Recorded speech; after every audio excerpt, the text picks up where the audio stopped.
tous les personnages du film sont mauvais en fait. Parce que, mais c'est pas un reproche aux interprètes ou que sais-je, c'est que ils sont réduits à leur fonction archétypale dans le récit, c'est-à-dire la première femme qu'elle rencontre sur Tinder, elle est là pour lui apprendre des trucs, elle lui dit 3 phrases qui lui apprennent des trucs, elle disparaît du film, on n'en parlera plus jamais quoi. On revient sur un film de Cannes, encore, mais oui. Toujours. Cette fois-ci, il a eu un prix, c'est La Petite Dernière de Afia Herzi. Donc il y a eu le prix de l'interprétation féminine pour l'actrice principale du film qui joue Fatima Das, dont tu t'en sors bien avec ta petite tête. Dont le film est le film est une adaptation de la vie et plutôt plus précisément Nadia Militi. Plus précisément l'adaptation d'un roman autobiographique de Fatima Das. Donc l'actrice qui a eu ce prix interprète l'autrice originelle du roman, puisque c'est sa vie, c'est le personnage principal de sa propre vie. Tout à fait. Comme vous tous. Trop de pression. Donc, peut-être qu'on peut remettre rapidement en contexte Afia Herzi, même si je la connais pas très bien, c'est juste pour un peu rappeler que donc elle a commencé chez Abdelatif Kechiche dans La Graine et le Mulet. Elle a été repérée comme actrice non professionnelle pour le film. Et le film date de 2010, si je ne m'abuse. J'irai un peu avant. 2007-2008. Et donc elle est un peu rentrée dans l'écurie Kechiche par ce film, et elle est revenue avec Make to My Love, Canto Uno, Intermezzo, et elle revient dans Canto Duo qui sort en fin d'année, Doué qui sort en fin d'année.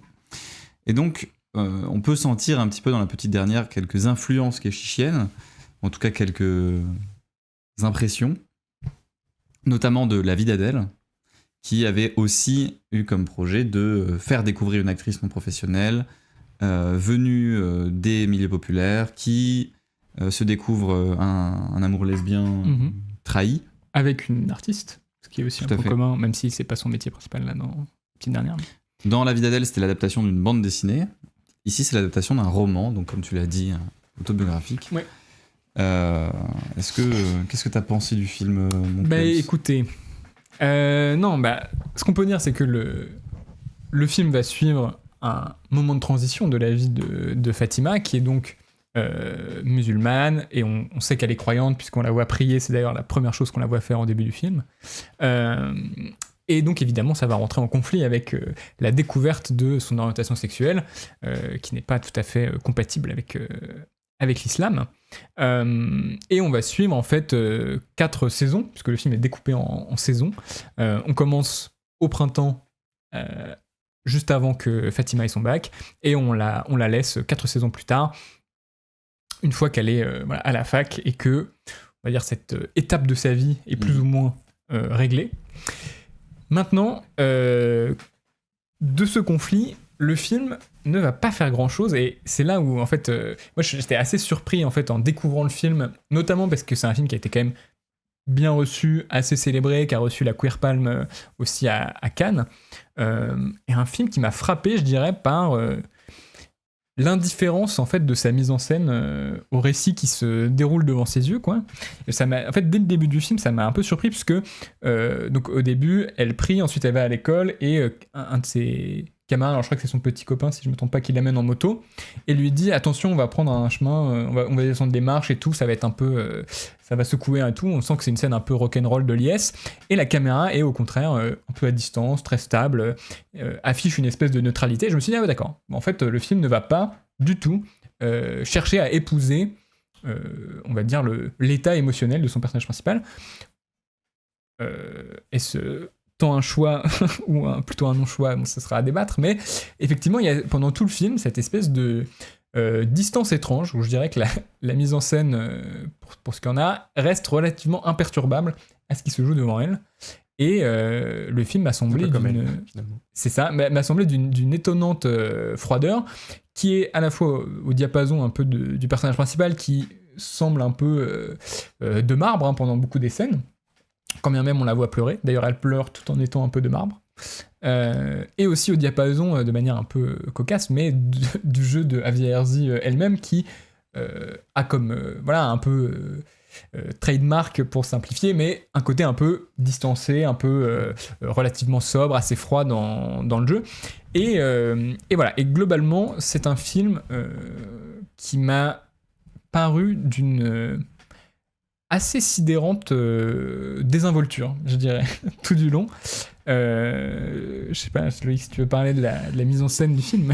C'est vrai que du coup, je mentionnais les similarités potentielles avec La vie d'Adèle, et on imagine potentiellement que Avierzi se dit « Ok, donc je vais réaliser un nouveau film où comme le cinéaste qui m'a fait naître, je vais faire naître une nouvelle actrice, essayer un peu de faire découvrir une sorte d'à côté du monde qu'on connaît, un peu de la romance LGBT avec cette couche supplémentaire qui est donc la couche de l'islam qui n'est pas présente dans La vie d'Adèle. Mais pourtant, le film semble en fait peu soucieux des questions, on va dire, de classe sociale ou d'altérité, même si elles sont présentes. On découvre notamment, par exemple, Fatima aller dans une soirée étudiante d'étudiants d'université de philosophie, et on voit clairement qu'elle ne fait pas partie du même monde social qu'eux, mais pour autant, cette altérité n'est créatrice de rien. Elle existe, et c'est tout. Et le film passe son temps comme ça à juste montrer des choses, mais ne jamais en faire quelque chose d'autre, à ne jamais les traiter par la mise en scène. Et j'en viens à me demander si c'est pas une sorte de fausse idée des réalisateurs, notamment français, mais peut-être même européens, qui est celle de, ok, pour faire jouer un acteur correctement, il doit avoir le champ libre. Et pour lui laisser le champ libre, on est obligé à la caméra d'avoir une caméra épaule et un cadreur qui va les suivre et un peu s'adapter à eux. Et donc presque abandonner la mise en scène, le cadrage, le travail des plans et du montage, pour laisser les actrices, ici, ou les acteurs, jouer.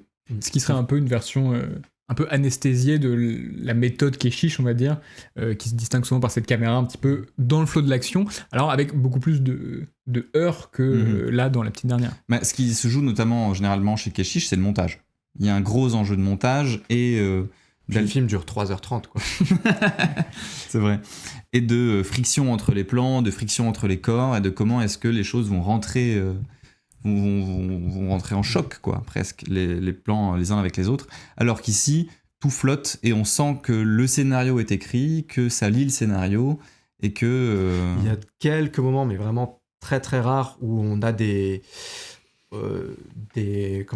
phrases qui se chevauchent. On sent qu'il y a un peu des bribes de ce qui pourrait être un vrai moment de vie, un peu dans la vue et tout. Mais c'est très très bref, quoi, et c'est tout de suite rattrapé par un fil beaucoup plus directionnel, quoi. Et donc on se demande si c'est une histoire qui vaut la peine d'être racontée, mais qu'on a déjà beaucoup entendu, vu, lu, approché.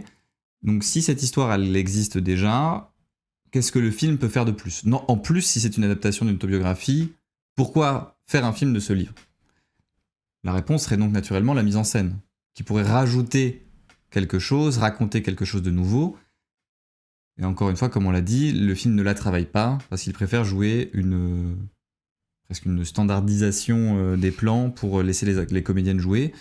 Mais voir ces comédiennes-là jouer presque premier degré un scénario préparé, on en est donc à de l'adaptation presque télé du roman. Et donc, en fait, j'imagine qu'on lui enlève sa chair, on lui enlève son substrat, et on se retrouve avec un objet qui est beaucoup moins intéressant que n'aurait pu l'être ce roman.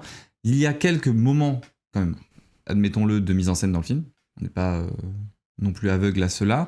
Moi, je pense notamment à un raccord très surprenant qui va se monter avec une des rares scènes qui m'intéresse, qui est la scène avec l'imam, et donc qui est lancée par un cut entre... il me semble que c'est dans le bar LGBT, avec un tilt comme ça vers le bas, qui s'enchaîne avec, ou vers le haut, et qui s'enchaîne avec un tilt du minaret jusqu'à Fatima. Ouais. Jusqu'à Fatima qui est en bas. Et donc cette sorte de continuité physique entre le geste LGBT et l'institution, presque cette droiture. Même si on pourrait trouver ça un petit peu schématique, un peu scolaire, quoi, un peu genre on soutient une thèse. Mais j'en profite pour glisser que cette figure apparaît aussi au début du film où on la voit s'agenouiller pour prier, donc il y a un panoramique vers le bas, et ensuite elle est à la fenêtre, et là il y a au contraire un panoramique vers le haut qui va remonter jusqu'à son visage.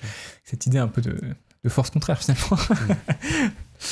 Ou à quelques moments des jeux avec l'obscurité et des scènes qui sont très très très très très sombres et où les personnages presque un peu vont disparaître à l'intérieur de cette obscurité. Je pense notamment à une scène vers la fin avec Nadji où les deux personnages sont à côté d'un... sur l'application, elle s'appelle Gina et elle dit qu'ensuite c'est l'inverse. D'accord. Donc elles sont sur un banc derrière un arbre. Elle s'écarte de ce banc-là et derrière elle, il n'y a plus qu'un espace totalement noir dans lequel leur visage et leur corps sont les derniers trucs à un peu exister à l'intérieur de ça.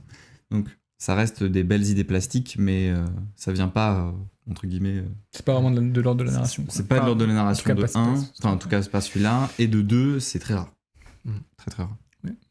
Moi, je sais pas si si le problème est que le sujet est convenu. Enfin, je sais pas si l'opposition comme ça assez frontale entre l'homosexualité et l'islam a été beaucoup faite avant, quoi. Oui. Mais après, c'est dans la manière dont elle aborde le truc et dont elle ne propose pas grand chose en fait, parce que j'ai l'impression que le film ne s'inscrit pas dans un rejet complet et une émancipation qui dirait vraiment non à la religion, qui dirait non à ça. Au contraire, on la voit prier souvent, on voit qu'elle est quand même ça la travaille, quoi, cette question et cette tension, on la voit pleurer à cause de ça et tout, mais j'ai du mal à m'identifier à ça parce que tous les propos des gens qui incarnent cette institution sont vraiment des propos qui n'ont aucune ambiguïté, quoi. C'est quand ils parlent, t'as juste envie de leur dire tais-toi, tu vois.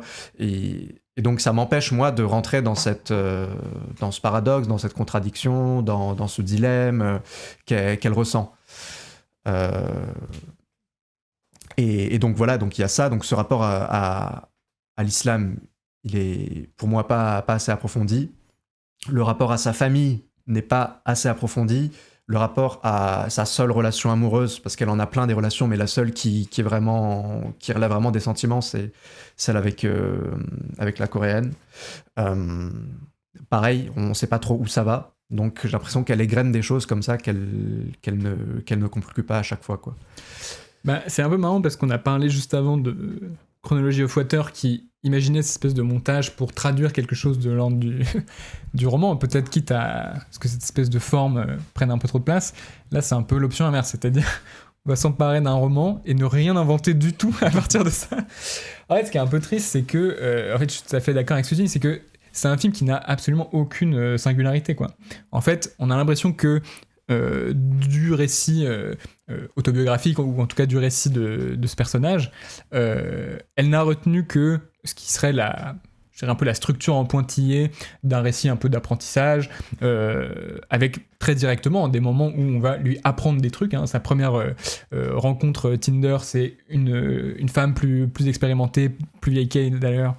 D'ailleurs, il y a un truc un peu bizarre autour de l'âge dans le film qui est pas trop soulevé, mais qui est pas dialectisé du tout. Mais voilà, qui va lui expliquer 2-3 rudiments de lesbianisme. Et en fait, j'ai l'impression que le film, en gros, déroule un peu comme ça son scénario, en tout cas l'armature d'un scénario plutôt qu'un scénario, et ensuite va apposer dessus une mise en scène de téléfilm, quoi. C'est presque pas... Je veux dire, c'est pas un jugement de valeur. Si, c'est un jugement de valeur, mais je veux dire, c'est un constat un peu... voilà, on est mis face à ça. C'est-à-dire que toutes les séquences sont construites selon le modèle plan relativement large, plan épaule pour les dialogues, et ça se termine par un gros plan au moment un peu de l'acmé émotionnel, et ensuite, on remballe, on passe à la scène suivante, quoi. Avec un ou deux moments, et au sens strict, un ou deux moments, des raccords, effectivement, que vous avez relevés. Mais ce qui est un petit peu... tragique, c'est que je trouve que le film n'excède jamais vraiment cette espèce de contour un peu. On sent qu'il y a l'idée d'un film, c'est-à-dire il y a l'idée de ce personnage qui serait tiraillé, et tu vois, t'as dit, c'est très intéressant, t'as dit, voilà, on sent que ça la travaille, mais en fait, est-ce qu'on sent que ça la travaille ou est-ce qu'on devine que ça la travaille, quoi? Parce que en fait, précisément, les moments on dit ce que le film ne dit pas, quoi. Ça, on travaille à sa place. Exactement. En fait, les moments où ça travaille, précisément où il y a du cheminement, ils ne sont pas dans le film, en fait. C'est-à-dire que... Mais il y a à des degrés où ça devient un peu fou de je sais pas comment dire, de désinvolture, quoi. Il y a un moment dans le film où c'est quand même une crise très grave qu'elle traverse. C'est-à-dire, elle a perdu son amour, la personne dont elle était amoureuse, et elle suspecte que ce soit une punition divine de son homosexualité, ce qui est quand même pas rien, quoi. Donc elle se dit, encore une fois ça va loin, elle hésite à renoncer à sa sexualité et à retourner vers son petit copain d'avant. Elle va le voir, cut, on la retrouve dans une douche avec une autre femme, et on se doute que ce conflit a été surmonté, quoi. Mais c'est fou, en fait. C'est-à-dire qu'il y a un moment, il manque le film, quoi. Et c'est un peu le sentiment étonnant avec lequel je suis ressorti, c'est que j'ai l'impression qu'il n'y a pas le film, quoi. Il y a les traces du film, quoi. C'est-à-dire, on devine bien quel serait le film qu'il y a derrière tout ça, mais ce film, il est pas là, quoi. Le film où elle se pose des questions, il est pas là. Elle se pose des questions et les résout de manière très expéditive. Oui. Là où on attend quelque chose d'un peu profond, justement, où ça la travaille avec la religion et tout, l'imam qui lui dit quelque chose et tout, elle pleure. La scène d'après, c'est elle va coucher avec son ex-homme, et hop, la question est réglée. C'est l'impression qu'on part de sentiments qui pourraient être complexes pour finalement se résoudre dans un truc. Non, mais en fait, c'est très simple, c'est binaire, en fait. Oui, c'est ça. Et puis même si on s'intéresse concrètement à cette suite d'événements, c'est-à-dire discussion avec l'imam, elle va voir son gars, ils couchent ensemble, elle retourne voir une femme, on pourrait se dire, il y a vraiment quelque chose d'intéressant, même si on se concentre sur le moment où elle va voir son mec, mais c'est même pas le cas, parce qu'elle va dans sa... Enfin, ils vont se retrouver, il dit... Ah, mais je pensais pas que tu reviendrais, machin. Elle est en mode ouais, je suis là. Cut. Ça dure à peine. Il est à poil dans le lit. Nouveau cut. Elle est dans la douche avec une meuf. C'est-à-dire que littéralement, comme tu le dis, c'est un film. J'adore ton expression en pointillé. Ouais. C'est-à-dire que littéralement, c'est un truc qu'on devine. Ou presque, elle a évité chacun de ses points. Elle passe au-dessus comme ça du moment important. Et on vient. C'est ça, mais je trouve que c'est. Enfin, il y a quand même des moments dans le film où. C'est marrant parce qu'on parlait aussi de ça un peu pour le film avant, mais ça devient en fait une machine à produire des clichés, parce que vu qu'aucune scène n'est singularisée, je dirais, on se retrouve avec une série de situations qui sont d'une banalité terrible, quoi. Sa première rencontre avec la personne dont elle va tomber amoureuse et son premier vrai amour, je veux dire, c'est chant contre chant dans un restaurant, ça finit au moment où on rigole un peu, cut, on est sur un canapé, on s'embrasse, cut, c'est le lendemain matin, elles ont couché ensemble, quoi. Cut, elles sont dans une grande roue. Ah oui, ça, c'est vrai, ouais. Bon, pareil, là, ce qui est quand même un sommet vraiment de clichés terribles, mais ce qui est terrible, c'est que ça aspire toute la vie que ce film aurait pu contenir, quoi. Et tu vois, en fait, le film Keshichien, on aurait pu l'avoir, mais c'est pas du tout le film qu'on a, quoi. En fait, on sent qu'il y a les ingrédients, mais ils sont pas du tout, travaillés. Et il y a des moments où je trouve que ça devient assez fou, en fait, de superficialité, parce que je trouve qu'en fait, tous les personnages du film sont mauvais, en fait. Parce que, mais c'est pas un reproche, je sais pas, aux interprètes ou que sais-je, c'est que ils sont réduits à leur fonction archétypale dans le récit, c'est-à-dire la première femme qu'elle rencontre sur Tinder, elle est là pour lui apprendre des trucs, elle lui dit 3 phrases qui lui apprennent des trucs, elle disparaît du film, on n'en parlera plus jamais, quoi. Et on travaille même pas cette espèce d'écart, un peu de trouble. Attends, elle est hyper vieille, l'autre est hyper jeune, vraisemblablement un ment sur le fait qu'elle soit expérimentée. Bon, il y a un enjeu de scène qui est là, mais le film ne fera pas ça. Et il y a des moments, il y a quand même un plan, c'est pas vraiment une scène, mais c'est même pas vraiment un plan, mais où en gros on est censé comprendre que à la fac il y a des opportunités qui se présentent de rencontrer des garçons, mais que ça l'intéresse pas et qu'elle reste, elle préfère vraiment creuser la sexualité dont elle a compris qu'elle serait la sienne. Donc c'est une scène qui est censée nous dire des garçons viennent la voir, mais elle est pas intéressée. Quel est le plan? Elle est assise dans la cour, un garçon arrive, s'assoit, repart, fin de la scène, quoi. Mais c'est fou, en fait. C'est-à-dire que là, entre le début et la fin, il est censé y avoir la scène, quoi. Mais juste, elle est pas dans le film, quoi. Ça me rappelle quelque chose qui tourne autour de Piala, de la question du cliché au cinéma, où lui, grossièrement, considérait que, en fait, c'est totalement OK de mettre un cliché dans son film, de partir du cliché, tant que il se transforme en autre chose. Et en général, c'est ça, et c'est aussi ce qu'on avait dit, ça n'a aucun rapport avec ce film, mais avec le coup de boulet de canon sur les pyramides de Ridley Scott. C'est-à-dire qu'il faut que le cliché soit à l'origine, et ensuite soit développé par le film, et soit utilisé par le film pour créer quelque chose d'autre. Donc soit, chez Piala, ou notre cinéaste de ce genre naturaliste, presque une disposition de base, et ensuite, en rallongeant la scène, et en transformant presque les personnages, on va développer quelque chose de nouveau à partir de celui-ci, ou s'il sert juste à faire comprendre un postulat de départ et ensuite développer. Sauf que là, le cliché, c'est l'arrivée, c'est pas le départ dans ce film.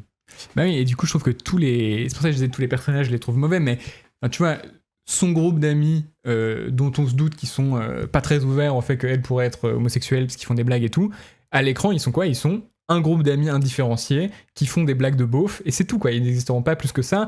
La lesbienne plus extravertie qu'elle rencontre dans la soirée, je la trouve insupportable, mais parce qu'elle est réduite à ça, c'est-à-dire... en gros, personnage archétypal qui a une fonction. C'est ça, voilà. définie, On lui a dit, fais la lesbienne extravertie. Bon, forcément, tout le monde va être mauvais, en fait, s'il y a juste ça comme jeu, quoi. Vous en pensez quoi de la séquence finale avec la mère ? Parce que pour moi, Herzig ne pense qu'à cette séquence que je trouve assez réussie et émouvante, l'angoisse de la réaction de la mère, les non-dits. Ça me paraît beaucoup plus subtil et intéressant que n'importe quel TV film pour le coup. Je te rejoins. C'est une des scènes les plus, c'est vraiment une des scènes les plus intéressantes du film et une des plus réussies. Tout à fait, mais aussi parce que, on est, comme tu le dis, en fait, elle part d'un endroit, c'est-à-dire d'un événement, enfin de la fille qui ne raconte pas des choses à sa mère. Et ensuite, elle en fait autre chose. C'est-à-dire qu'elle développe, elle filme la discussion qui n'advient pas. Et c'est ça qui est beau. Alors que les autres scènes, en général, se contentent de filmer la séquence un peu cliché, banale, attendue. En plus, on sent un peu qu'elle pourrait arriver, puisque Fatima dit j'ai commencé à écrire. Tu sens tu penses qu'elle va déballer ce truc. On se dit, elle va utiliser un peu l'alibi de la fiction pour lui raconter en fait ce qu'elle traverse. Ce qui aurait été redondant d'ailleurs par rapport à la scène avec l'imam, parce que c'est ce qu'elle parle à la place d'une amie. Et c'est aussi ce qui rend la scène de l'imam intéressante, qui fonctionne un peu sur les mêmes degrés, donc c'est une séquence qui n'advient pas. Il y a un côté très didactique. Là où avec la mère, il y a justement, ça tourne autour des non-dits et tout. Avec l'imam, c'est très je te transmets le dogme. Oui, mais de son côté à elle, il y a aussi un côté où elle peut pas exprimer ce qu'elle a envie de faire. Elle passe un peu par des sideways. Mais cela dit, tu vois, même sur la scène de la mère, je me suis dit, enfin, c'est un peu vilain dit comme ça, mais je me suis dit quand même que le film n'était pas bien raconté, quoi, parce que donc, cette séquence commence, il y a eu une ellipse, on voit Fatima qui fait un jogging et elle rentre chez elle. Déjà, ma première réaction, ça a été, mais en fait, depuis tout ce temps, elle habite toujours chez sa mère. Ce qui me semble être un truc totalement incompatible vraiment avec ce qu'on a vu. Ouais, je me posais parce la question. Parce qu'on voit pas vraiment qu'elle passe des nuits. C'est ça, on voit pas qu'elle a un appartement. On voit pas qu'elle a un appartement et visiblement là, elle rentre du footing, donc ça a pas l'air d'être. Elle y va pour le dimanche, quoi. Donc, c'est-à-dire que depuis le début, elle habite chez sa mère, donc elle a dû lui mentir pendant des mois, mais c'est absolument pas crédible. Et on comprend vraiment au bout de plusieurs minutes de scène que en fait c'est son anniversaire depuis le début. Oui. Mais je trouve que c'est fou, quoi. Enfin. Là, il y a un moment, il faut quand même raconter le film, quoi. Et j'ai lu ici ou là que le film pouvait valoir un peu pour précisément une espèce de douceur ou de pudeur, c'est-à-dire c'est un personnage qui traverse une crise et on va pas le brusquer, quoi. C'est-à-dire on va pas aller chercher un peu le drame, on va pas d'une certaine manière mettre le personnage dans une position inconfortable. Je me permets une parenthèse, alors que le film ne manque pas de le faire à répétition en mettant souvent, en fait, il a une méthode pour le faire signifier, c'est la musique. Oui. Dès qu'il y a un peu de trouble, musique tragique, très lourde, un peu insupportable, avec le personnage tout seul dans le plan.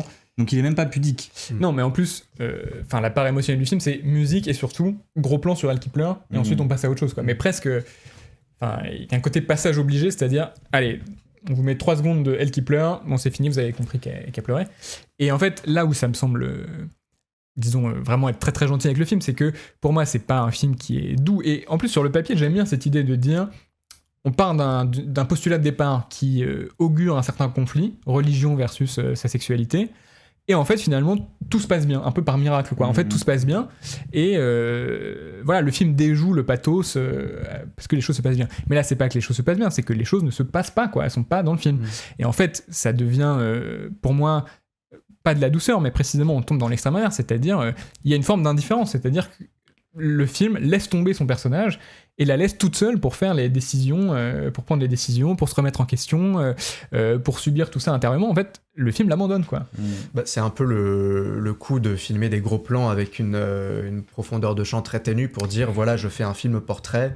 Et ça évite toutes les questions de rentrer vraiment dans l'intériorité du personnage, quoi. On va se contenter de filmer en gros plan et dire voilà, ça c'est gage de proximité, voilà, d'entente, de liaison avec ce qu'on filme, quoi.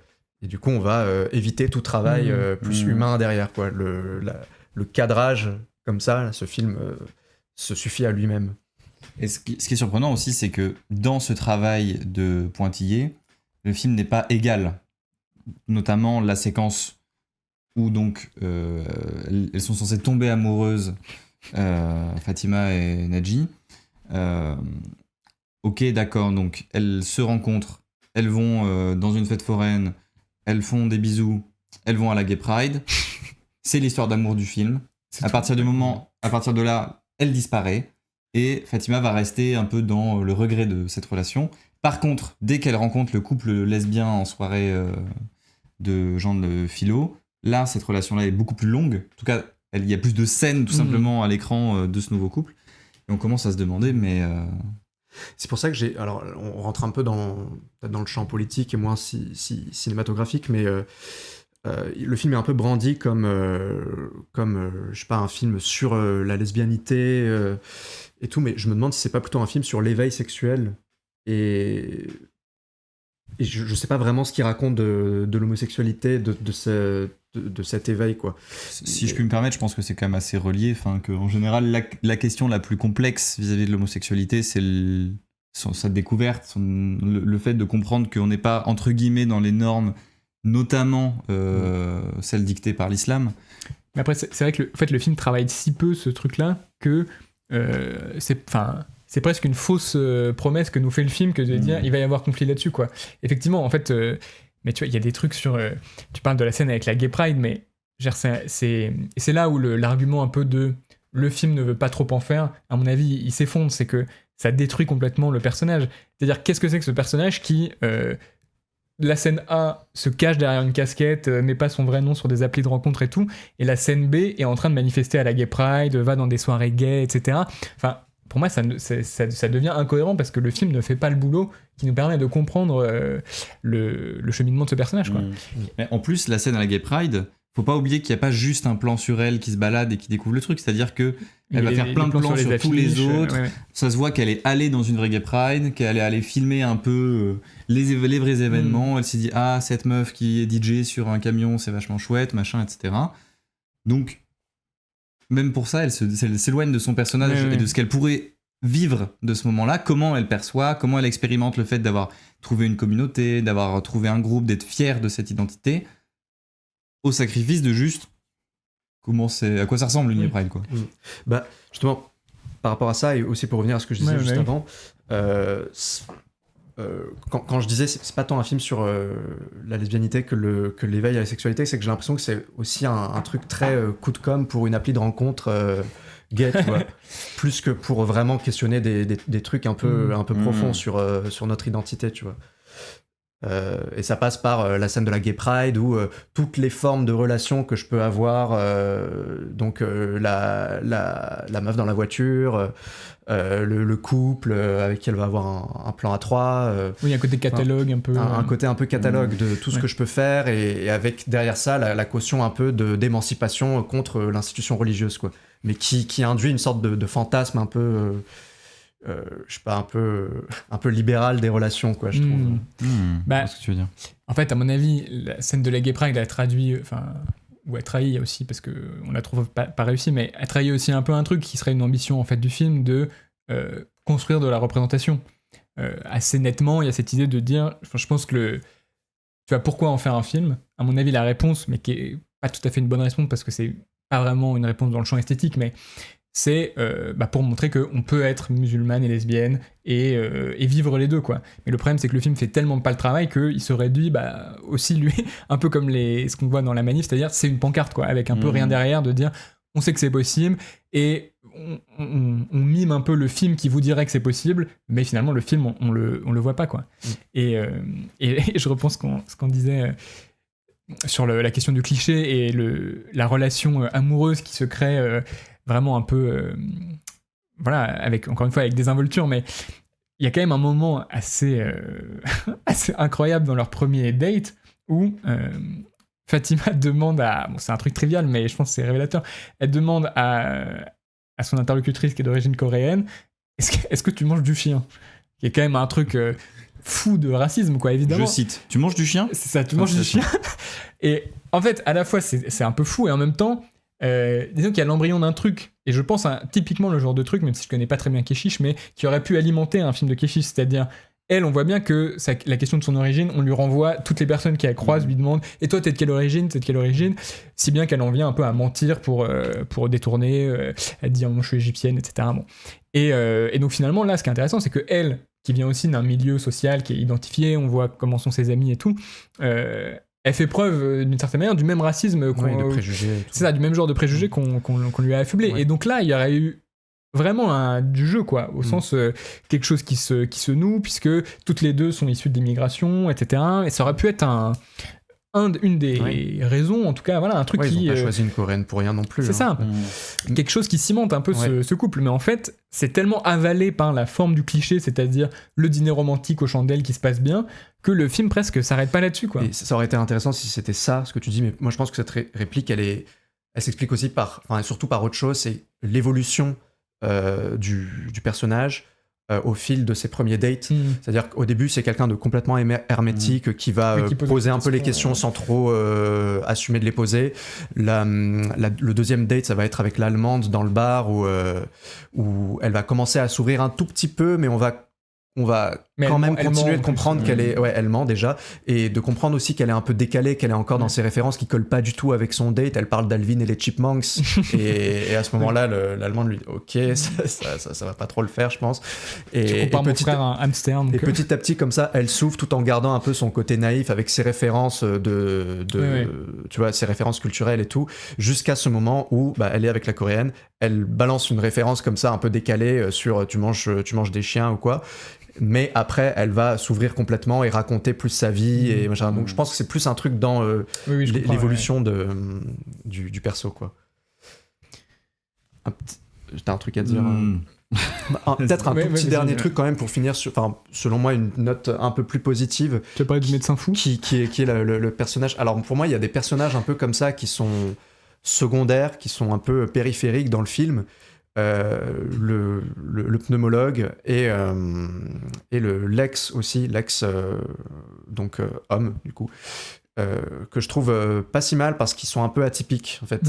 Et le pneumologue typiquement, donc pour résumer un petit peu, c'est quelqu'un qui est un peu cringe, qui a des dents toutes jaunes, qui sourit tout le temps mais un rictus un peu malaisant, qui va faire des blagues un peu bizarres et en même temps qui est un peu gentil, qui l'infantilise et en même temps il y a un peu une affection quand même, tu vois, tu sens qu'elle le connaît depuis longtemps, que lui dans le fond il aime bien aussi, tu vois, donc il y a un peu un attachement mêlé à une sorte de sentiment un peu cringe et tout, mais qui je trouve fonctionne bien parce que je dirais que ça fonctionne bien parce que c'est inutile à la narration. C'est-à-dire que si le mec était un gars complètement neutre et sérieux en mode médecin, un peu rigoureux et tout, ça aurait rien changé à notre réception du film dans sa globalité. Mais là, on se permet un peu de prendre un peu un virage comme ça. Pour le coup, c'est singulier parce que c'est. Et pour le coup, c'est singulier et c'est purement pour le plaisir d'offrir un panel comme ça de personnalités différentes, atypiques, surprenantes. Et pour moi, plus c'est inutile narrativement, plus on va vivre un moment de cinéma vraiment pur, quoi. Et avec... Il y a ça de 1 et il y a encore une fois la question du cliché, c'est-à-dire que là, ça produit pas du tout de cliché. Voilà, quoi. C'est ça. Par rapport à tous les autres personnages qui sont beaucoup plus convenus du coup et dont Fatima fait entièrement partie, quoi. Quelqu'un de très introverti qui vient de banlieue en plus, donc banlieue introverti, forcément c'est un truc qu'on voit tout le temps et lui ça propose quelque chose de plus, quoi. Et pareil avec son mec au début. Donc lui c'est un peu plus léger, mais il y a quand même quelque chose, je trouve, dans le rythme de parole, dans ses yeux qui sont un peu plissés. Voilà, il y a un mélange entre le physique et le dialogue qui fait que c'est un type de personnage, un type de jeu qu'on verrait pas tout le temps.